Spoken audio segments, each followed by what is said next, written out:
Acompáñenme.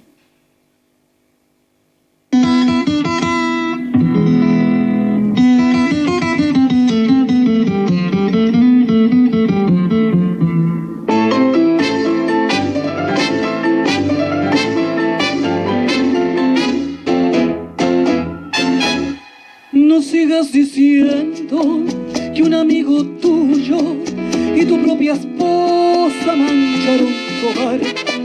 Confiesa, cobarde, que esa era la deuda que tarde o temprano habrías de cobrar. Esa era mi novia que tanto quería, una tarde ingenua te la presenté.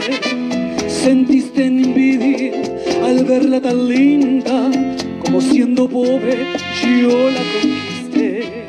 Desde aquel instante, a espalda cobarde, como tenías plata, le ofreciste más, hasta convencerla de que tú eras rico, y mi novia un día por ti te dejó.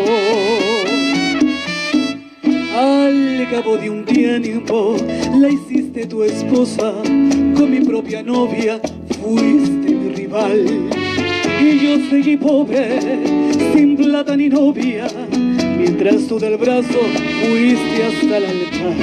No olvidé que un día fue que me invitaste a que yo la viera en tu propio hogar, para así humillarme, y entonces vi claro planear la venganza que habría de cobrar.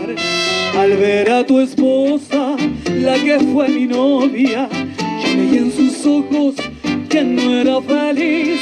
No bastaba el oro, la riqueza tuya que me deseaba, yo lo comprendí.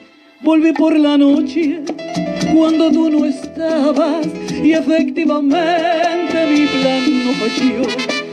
Tomé mi venganza y me sorprendiste, ya ves que de nada tu oro sirvió.